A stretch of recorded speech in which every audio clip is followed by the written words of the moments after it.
हमेशा न्यूट्रॉन को ही ज्यादा करना पड़ा ताकि प्रोटॉन की रिपल्सिव फोर्स को वो बैलेंस कर सके, कुछ ऐसी बनी। और बेटा ऐसा भी देखा गया कि जो आखिरी स्टेबल न्यूक्लियाई है that is bismuth, that is bismuth. Bismuth के बाद बेटा कोई भी स्टेबल न्यूक्लियाई नहीं है, यहां पे स्टेबिलिटी कर्व टर्मिनेट कर जाता है, बिस्मथ पे आके स्टेबिलिटी कर्व टर्मिनेट कर जाता है। बिस्मथ 83 209 यहां पे स्टेबिलिटी कर्व टर्मिनेट कर जाता है, यानी Z ग्रेटर देन 83 पे हमारे पास कोई भी स्टेबल न्यूक्लियाई है ही नहीं। इसलिए आप देखते हो पीरियोडिक टेबल में जितने भी हायर एटॉमिक नंबर के होते हैं, सॉरी जितने भी हायर एटॉमिक नंबर के एलिमेंट हैं वो अनस्टेबल है। बिस्मथ पे आके बेटा ये टर्मिनेट कर गया, इसके बाद there is no stability curve, stability curve यहीं पे आके खत्म। This is the last stable nuclei.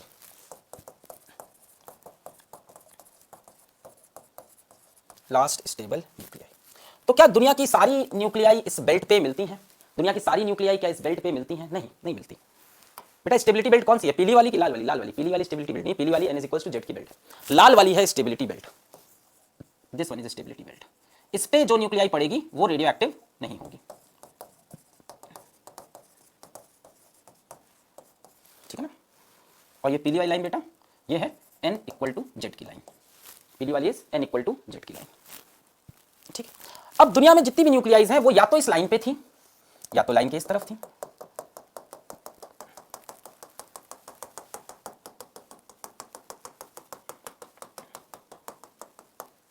या तो लाइन पे थी या तो लाइन के इस तरफ थी और या तो लाइन के इस तरफ थी।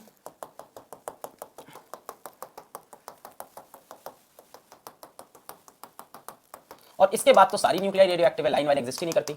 इसके बाद तो जो न्यूक्लियाई है वो अनस्टेबल है। 83 के बाद लाइन ही बंद हो गई।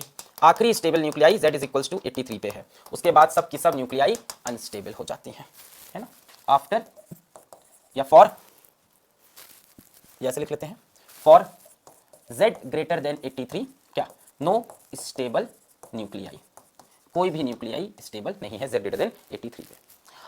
अब बेटा ये जो न्यूक्लियाई हैं, ये बदकिस्मत न्यूक्लियाई जो अनस्टेबल रह गई, ये भी स्टेबल होना चाहती हैं, बिल्कुल होना चाहती हैं। क्या इन्हें हक नहीं है? इनकी कोई फीलिंग नहीं है? हाँ, क्या करूं मैं, मर जाऊं? नहीं बेटा मरो नहीं, आप रेडियो एक्टिव हो जाओ, है ना। जिस भी चीज के आपने ज्यादा मात्रा खा ली है उसको आप कम कर दो। कई कह रहे हैं कि साहब हमारा तो N और Z बराबर है, कई कह रहे हैं साहब हमारा तो N और Z बराबर है, फिर भी हम क्या बन गए? रेडियो एक्टिव बन गए। फिर भी हम क्या बन गए? रेडियो एक्टिव बन गए। क्यों? क्योंकि हम स्टेबिलिटी बेल्ट पे लाए नहीं किए, हम उस नियम को नहीं फॉलो कर रहे जो नेचर का है, जो स्टैटिस्टिक का है।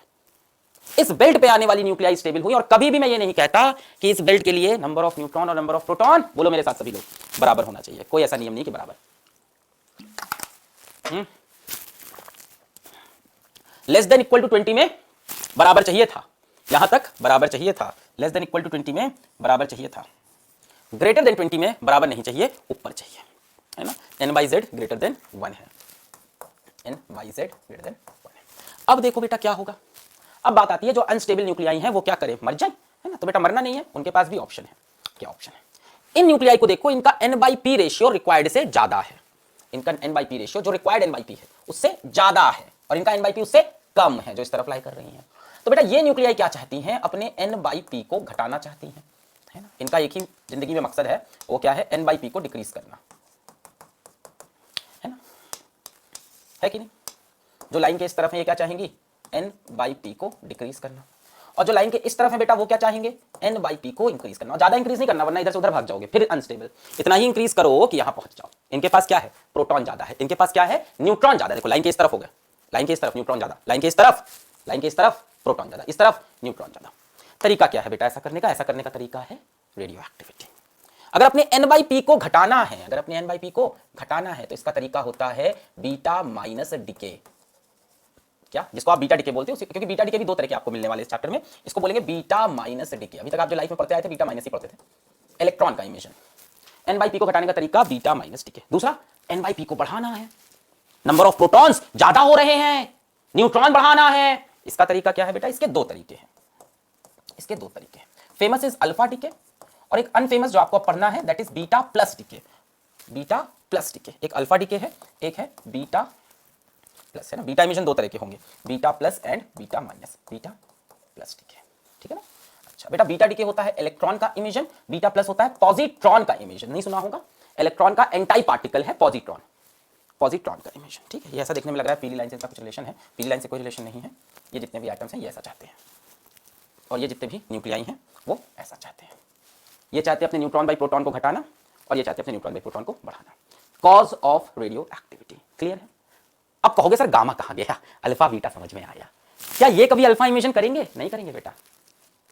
क्या ये कभी बीटा इमिशन करेंगे? जो फेमस बीटा है, बीटा माइनस, ये सिर्फ अल्फा करेंगे या बीटा प्लस? अल्फा से न्यूट्रॉन बाई प्रोटॉन बढ़ता है, बीटा माइनस से न्यूट्रॉन प्रोटॉन घटता है। सारा रेडियो एक्टिविटी क्यों हो रहा है? एन बाई पी को बैलेंस करने के लिए।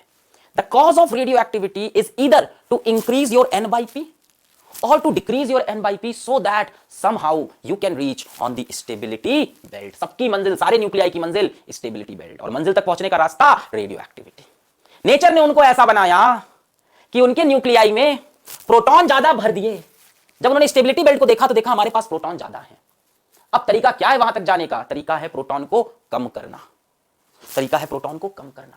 और प्रोटॉन को कम कैसे करेंगे? इधर अल्फा डिके और बीटा प्लस डिके।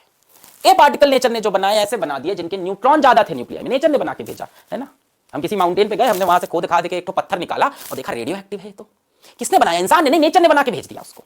नेचर ने 1500 में से 1250 न्यूक्लियाई रेडियो एक्टिव बना रखे हैं। हमने पत्थर खोदा, देखा ये रेडियो एक्टिव है। हमने पूछा क्या दिक्कत है? बोला साहब ऊपर वाले ने हमको न्यूट्रॉन ज्यादा दे दिए। हम बेल्ट पे गए थे तो बेल्ट ने बताया कि भैया तुम्हारे न्यूट्रॉन ज्यादा है। हमने कहा क्या करोगे? इसने कहा हम जिंदगी भर रेडिएशन इमिट करेंगे। हमने कब तक करोगे? कहा जब तक हम अपने न्यूट्रॉन कम करते करते स्टेबिलिटी बेल्ट पे नहीं आ जाएंगे तब तक हम रेडियो एक्टिव रहेंगे। अब मुझे बताओ कि जो रेडियो एक्टिव है क्या वो सदा सदा सदा के लिए रेडियो एक्टिव रहेगा या एक दिन उसकी रेडियो एक्टिविटी खत्म हो जाएगी? इससे ज्यादा इन डिटेल कोई तुम्हें कॉज ऑफ रेडियो एक्टिविटी नहीं बताएगा। नहीं रहेगा। एक दिन आते आते उसकी रेडियो एक्टिविटी खत्म हो जाएगी। एक दिन वो स्टेबिलिटी बेल्ट को अचीव कर लेगा। बस दुख हमें इस बात का है कि ऐसा होने में मिलियंस ऑफ ईयर्स लगते हैं। हाँ, दुख इसी बात का है कि ऐसा होने में मिलियंस ऑफ ईयर्स लगते हैं। कोई रेडियो एक्टिव एलिमेंट इतनी जल्दी न्यूट्रॉन बाई प्रोटॉन रेशियो को सेट नहीं कर पाता। याद सोचा ऐसे काम बन जाएगा। सैंपल बहुत बड़ा होता है, न्यूक्लियाई बहुत ज्यादा होते हैं उसके अंदर। छोटा सा 5 ग्राम का सैंपल ले लो यार, उसमें करोड़ों करोड़ों करोड़ों न्यूक्लियाई। 5 ग्राम सैंपल में 10 की पावर 23 होते हैं यार। किस में होते हैं? एक मोल में होते हैं ना। 12 ग्राम कार्बन में होंगे। 12 ग्राम कार्बन में 6 × 10 पावर 23 एटम्स, और हर एटम के अंदर एक न्यूक्लियाई तो हो गई। अब कौन उसमें से स्टेबल हो रहा है कौन नहीं हो रहा है? तो पूरा सैंपल तो रेडियो एक्टिव ही दिखेगा। फिजिक्स समझिए, ऐसा थोड़ी ना कि आपने 12 ग्राम का या 14 ग्राम का, आपने C14 का आपने एक हाथ में एक ढेला पकड़ा। ढेला समझते हो ना? इसे मतलब पत्थर। आपने C14 का एक ढेला पकड़ा हुआ है। अब ये ढेला मान लो 14 ग्राम का है। 14 ग्राम बेटा क्या होता है? 14 ग्राम क्या होता है? इतना हल्के 14 ग्राम ही, ये पता भी नहीं चल रहा है। और ढेला कितने का होगा? कम से कम यार ढेला 140 ग्राम का होगा, है ना? या क्या पता 14 किलो का ढेला हो बड़ा सा। 14 किलो में कितने एटम्स हैं, कितने न्यूक्लियाई हैं? जब तक हर एक न्यूक्लियाई रेडियो एक्टिविटी खत्म नहीं करता तब तक ये रेडिएट करता रहेगा, करता रहेगा, करता रहेगा। तुम्हें पता है एक सैंपल का आखिरी न्यूक्लियाई कब स्टेबल होता है? Can you answer that? एक सैंपल का लास्ट न्यूक्लियाई कब स्टेबल होता है? Can you answer that?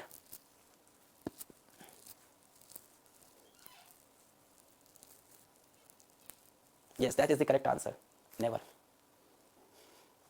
अब बात समझ में आई कि ये अपने जीवन बिता देते हैं और कई बहुत करोड़ों सालों बाद जाके इनकी रेडियो एक्टिविटी खत्म होती है। यानी जिसको रेडियो एक्टिविटी का वरदान मिल गया उसको मिल गया। एक न्यूक्लियाई अपनी रेडियो एक्टिविटी खत्म कर सकती है, एक सैंपल नहीं खत्म कर सकता। सैंपल के अंदर करोड़ों न्यूक्लियाई, कोई एक स्टेबल हो भी गया तो दूसरा इमिट कर रहा है, दूसरा स्टेबल हो गया बचे हुए करोड़ों इमिट कर रहे हैं, वो करोड़ अगर स्टेबल हो गया तो बचे हुए और करोड़, ये करोड़ स्टेबल हो गया बचे हुए और इतने करोड़ों करोड़ों करोड़ों करोड़ों एटम है और सब एक साथ रेडियो एक्टिविटी दिखाते नहीं है। ये आप आगे लॉ में पढ़ोगे।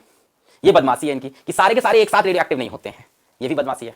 तो इस तरह के फिनोमेना है रेडियो एक्टिविटी के अंदर, जो मैंने कोशिश कर रहा हूं आपको बहुत डिटेल और बहुत प्यार समझाने की कोशिश कर रहा हूं। It is a statistical phenomena, है ना? स्टैटिस्टिकल फिनोमेना है, स्टैटिस्टिक्स में बेस्ड है। अगर आप परम Shri H C Verma sir की किताब भी पढ़ेंगे तो आपको इसमें मिलेगा कि उन्होंने तो ये चीज पूरी वैसे बताई है कि एक ट्रैफिक हवलदार खड़ा है चौराहे के ऊपर, है ना, और उससे पूछो कि एक ट्रैफिक हवलदार खड़ा है समझ लो, ठीक है, चौराहे पे, ठीक है, एक ट्रैफिक हवलदार साहब खड़े हैं चौराहे पे, ठीक है, पुलिसमैन खड़े हैं चौराहे पे। अब वो सीटी लेके खड़े हैं, दिन भर में इधर से गाड़ी आती, उधर से गाड़ी आती, इधर से आती, उधर से आती। हमने उनसे आगे पूछा सर अगली गाड़ी किधर से आएगी?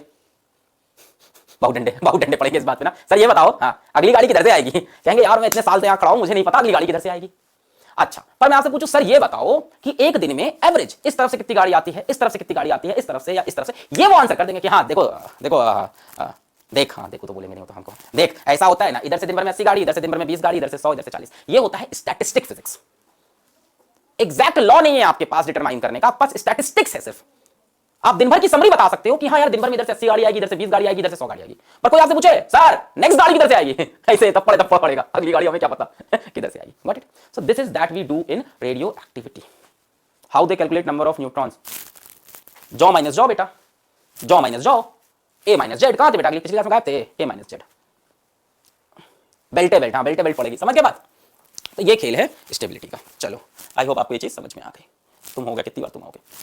अब आते हैं अपने पहले type of decay, alpha decay. ये पढ़ लिया जाए, छोटा सा है। अल्फा डीके फिनिश कर लेते हैं। अल्फा डीके, अल्फा डीके का पर्पस क्या है हमें तो पता ही चल गया। अल्फा डीके का पर्पस है न्यूट्रॉन बाई प्रोटॉन रेशियो को बढ़ाना, बढ़ाते हुए कहां पहुंचना, स्टेबिलिटी बेल्ट पे पहुंचना। अल्फा डीके क्यों होता है अगर कोई पूछे तो आप बता सकते हो,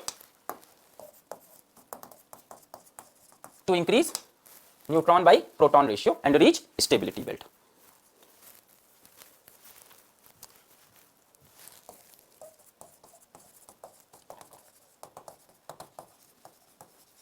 ठीक है ना, चलो स्टार्ट करते हैं बेटा अल्फा डीके। सबसे पहले बात करते हैं अल्फा है क्या। बेटा अल्फा एक पार्टिकल है, अल्फा एक पार्टिकल है। कौन सा पार्टिकल है, डबली चार्ज्ड हीलियम आयन। ठीक है, छोटी क्लासेस में ऐसे बताया जाता है, डबली चार्ज्ड हीलियम आयन अल्फा है। यानी हीलियम का न्यूक्लियस है, क्या है, हीलियम का न्यूक्लियस है, डबली चार्ज्ड हीलियम आयन। चलो आराम समझते हैं। मान लो ये हीलियम का एटम है। बेटा हीलियम के एटम के पास क्या है, हीलियम के एटम के पास है, हीलियम के एटम के पास क्या है, हीलियम के एटम के पास है 2 प्रोटॉन 2 न्यूट्रॉन और भाई साहब 2 इलेक्ट्रॉन। अगर यहां से मैं 2 इलेक्ट्रॉन निकाल दूं, अगर यहां से मैं 2 इलेक्ट्रॉन निकाल दूं तो बेटा हीलियम पे क्या आएगा, plus plus, doubly charged helium ion. और बेटा 2 इलेक्ट्रॉन निकाल के बचेगा क्या, ठीक है। तो अब तुम्हें जो बोल रहा हूं तुम बोलो, तुम्हारी मर्जी है ना। हीलियम के एटम में से 2 इलेक्ट्रॉन निकाल लो, क्या बचेगा, हीलियम का न्यूक्लियस या डबली चार्ज्ड हीलियम आयन, या इसी को हम हीलियम न्यूक्लियस बोल सकते हैं। ये है alpha particle. What is alpha particle, it is helium nucleus या डबली चार्ज्ड हीलियम आयन। बेटा अगर सिंबल पूछा जाए अल्फा का, अल्फा पार्टिकल कोई नई चीज नहीं है, क्या है, हीलियम का न्यूक्लियस। अरे वही हीलियम पीरियोडिक टेबल में जो नंबर 2 पे है, हाइड्रोजन हीलियम, वही हीलियम। उसी हीलियम में से 2 इलेक्ट्रॉन हटा लिया, He डबल प्लस, क्या है, अल्फा पार्टिकल। नाम बना दिया डरावना सा, अल्फा पार्टिकल, है ना, कुछ नहीं अल्फा। ये अल्फा के नाम से मेरे को फिर से क्यों डर लग रहा है, ऐसे ऐसे हाथ क्यों कांप रहे। हाँ, सिंबल क्या होता है बेटा अल्फा का, अल्फा का सिंबल तो ये होता है। हाँ, गालियां बढ़ेगी। चलो हीलियम यहां पे लिखा 2, यहां पे लिखा 4, ये तो समझते हो क्या है, ये इसका एटॉमिक नंबर और वो इसका मास नंबर, या ऐसे भी लिखा हो सकता है अल्फा 2 4। सबको पता है यहां पे हम लोग क्या लिखते हैं, चार्ज, और ऊपर लिखते हैं मास, है ना। बेटा नीचे लिखा जाता है चार्ज, उसी को एटॉमिक नंबर बोलते हो आप, इसी को चार्ज बोलो, है ना, या एटॉमिक नंबर बोलो, आपकी मर्जी है। और ऊपर क्या लिखा जाता है बेटा, मास लिखा जाता है। ठीक है, ये हो गया अल्फा। बेटा अगर चार्ज और मास की बात कर लें, अल्फा के ऊपर चार्ज कितना है, +2e। अल्फा के ऊपर बेटा मास कितना है, 4amu। अल्फा बीटा गामा में सबसे भारी पार्टिकल है। गामा तो वैसे भी वेव है, फोटोन वैसे भी रेस्ट मास होता नहीं उसका कुछ, है ना। तो सबसे ज्यादा अल्फा का ही मास है, 4amu। चार्ज है +2e। ठीक है, अच्छा ये हो गई अल्फा पार्टिकल की कुछ बातें, है ना, छोटी छोटी मगर मोटी बातें। ठीक है, अल्फा इमिशन देखते हैं। जो मान लो ये कोई पापा न्यूक्लियस है, क्या है, पापा न्यूक्लियस। ठीक है, पेरेंट न्यूक्लियाई। बबीता कह रही है कि पेरेंट है तो मदर भी हो सकती है। हाँ बबीता जी, फेमिनिज्म का झंडा लेके आप आ जाती है हमेशा। हाँ, पेरेंट है तो सही बात है, मदर भी हो सकती है, ठीक है। तो ये पेरेंट न्यूक्लियाई है ना, पेरेंट तो फादर होता है, पेरेंट तो फादर होता है, पेरेंट न्यूक्लियाई। अच्छा ठीक है, हाँ मदर है। अच्छा बेटा पेरेंट न्यूक्लियाई से निकला अल्फा पार्टिकल, क्या निकला, अल्फा, He24, He24, क्या निकला, He24, बहुत बढ़िया। बेटा बचेगी अब कौन, लो अब तुम्हारी चल गई, डॉटर न्यूक्लियाई। अब ये सन क्यों नहीं है, हाँ इसमें कोई आंसर नहीं होगा। जहां लड़कियां जीत जाती है वहां इनके पास कोई आंसर नहीं होता, daughter nuclei. Now they have no answer.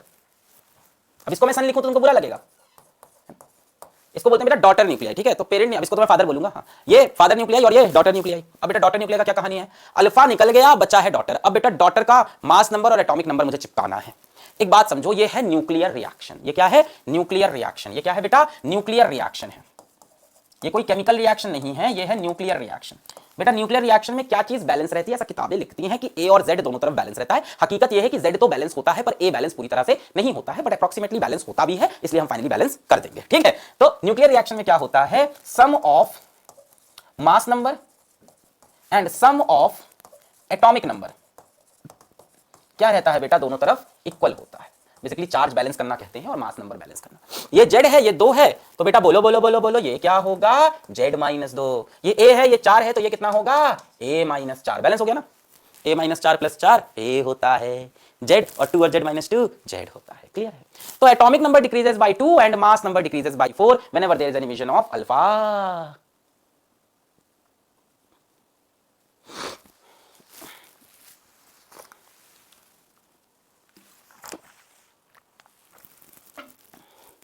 Sir antimatter के बारे में आपके क्या विचार हैं।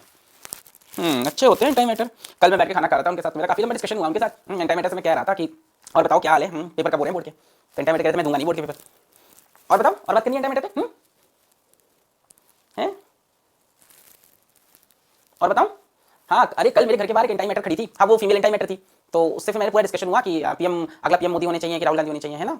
तो बढ़िया होते हैं, अच्छे होते हैं, दिल के साफ होते हैं, बढ़िया होते हैं। थोड़ी हाइट कम होती है उनकी, ठीक है, थोड़ी सी मूंछ होती है, थोड़ी सी, मतलब लड़कों की होती है, लड़कियों की नहीं होती हम लोग जैसे, ठीक है।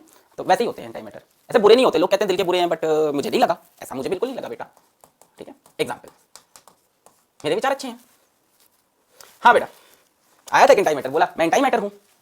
ऐसे ऐसे लोग आते हैं यार, पढ़ा नहीं दे रहे। चलो अच्छा, यूरेनियम, यूरेनियम, यूरेनियम 92, बहुत मजाक हो गया, चलो पढ़ लो अच्छा थोड़ा सा। 238, 92 238, क्या निकला बेटा इसमें से निकला हीलियम, 2 4, बचा क्या बेटा, डॉटर, है ना। तो जो डॉटर बचता है वो थोरियम बचता है, बड़ा फेमस रिएक्शन है। ये होता है 90, ये हो जाएगा कितना, 234, ठीक है। ये एग्जाम्पल है, यूरेनियम से हीलियम निकला और थोरियम निकला, ठीक है, ये हो गया। अच्छा बेटा, एक बड़ी खास बात बताते हैं कि असल में ना ये पूरी तरह से बैलेंस नहीं होता है, थोड़ा सा ना मास इधर से इधर गायब हो जाता है। इसको हम लोग नेक्स्ट इसी चैप्टर के अंदर पढ़ेंगे, अभी 2-3 टॉपिक के बाद, पूरा रेडियोएक्टिव खत्म होने के बाद हम लोग पढ़ेंगे मास डिफेक्ट। क्या पढ़ेंगे, मास डिफेक्ट। होता क्या है, some mass disappears in every spontaneous nuclear reaction. कहां पे बेटा, कोई भी स्पॉन्टेनियस न्यूक्लियर रिएक्शन है तो उसमें कुछ ना कुछ मास डिसअपियर करता है। तो ये तो स्पॉन्टेनियस है, तो कुछ ना कुछ मास इधर से उधर गायब हो जाता है। कहां गया मास बेटा, एंटीमीटर ले गया, है ना। अरे कोई पकड़ ना ले, भालू ले गया, नहीं, कहां गया बेटा, serious, come on be serious. हाँ, तो क्या होता है बेटा, जो मास गायब होता है, या मास गायब क्या होता है, वो अपना फॉर्म चेंज कर लेता है। ऐसा लोग कहते हैं कि मास डिफेक्ट है, मास डिसअपियर कर गया, mass is converted to energy. It is not converted to energy, mass appears as energy, mass is a form of energy. Convert कैसे हो सकती है उसमें, वो एनर्जी ही है।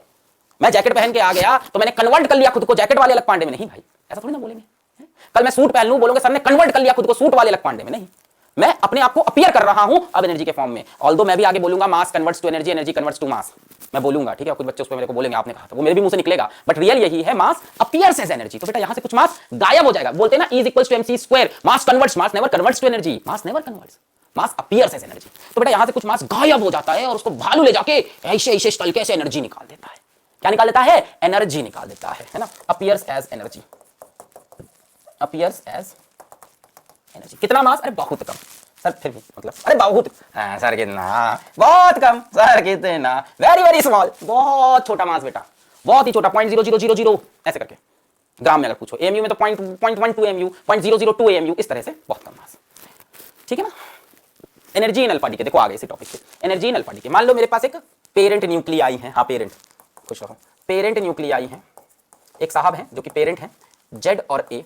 यहां से मान लो हीलियम निकला, हीलियम क्या है बेटा, 2 और 4, और मान लो यहां डॉटर न्यूक्लियाई बनी। मुबारक हो, आपके घर में लड़की हुई है, लड़की का नाम क्या है, थोरियम, डॉटर न्यूक्लियाई, ठीक है। क्या हो जाएगा ये, A-4 Z-2, एटॉमिक नंबर 2 से कम होगा, मास नंबर 4 से, हाँ ऐसा बना। तो देखा गया बच्चा, मास में डिफेक्ट आया, मास में डिफेक्ट आया बेटा, उसको हम लोग बोलते हैं डेल्टा एम।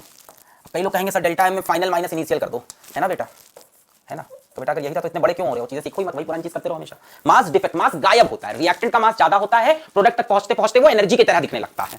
तो क्या होता है, mass of reactant minus mass of product, mass of reactant minus mass of product. जितने भी स्पॉन्टेनियस न्यूक्लियर रिएक्शन होते हैं उसमें डेल्टा एम पॉजिटिव होता है, डेल्टा एम पॉजिटिव, यानी रिएक्टेंट का मास ज्यादा होता है, प्रोडक्ट का मास कम होता है। बेटा मास ऑफ रिएक्टेंट क्या हो जाएगा, mass of X nuclei minus product mass of helium nuclei plus mass of daughter nuclei Y. ये है बेटा मास डिफेक्ट। अच्छा, मास डिफेक्ट बेटा जनरली एएमयू में एक्सप्रेस होगा, न्यूक्लियाई का मास, कम ऑन बच्चा, न्यूक्लियाई का मास किसमें होगा, एएमयू में होगा। तो बेटा डेल्टा एम को हम किसमें एक्सप्रेस करते हैं, इन एएमयू, है ना, अलीगढ़ मुस्लिम यूनिवर्सिटी, अरे नहीं भैया, एटॉमिक मास यूनिट, ठीक है ना, AMU atomic mass unit. SMU क्या लिख रहे हैं, सिक्किम मणिपाल यूनिवर्सिटी थोड़ी ना है, atomic mass unit in AMU. एक बच्चा कह रहा है सर भूख लग रही है, और तुमको क्या क्या लग रहा है सब यही बता दो, तुम नहीं लिख दो, ये भी लग रहा है वो भी लग, सब बता दो, यही कुछ छोड़ना मत, है ना, लिखो यही लिखो सब, बताओ। वहीं स्कूल में यही तुम लोग अपने स्कूल में करते होगी, घर में माँ बाप से भी ऐसे ही बात करती होगी, अपने पेरेंट्स से भी ऐसे ही बिहेव करती होगी। मास किसमें है, एएमयू में है। जल्दी तो पढ़ा रहा हूं, किसमें डेल्टा एम, एएमयू में है। अच्छा भाई, अब देखो जो एनर्जी होती है वो कितनी होती है, ठीक है, तो श्री आज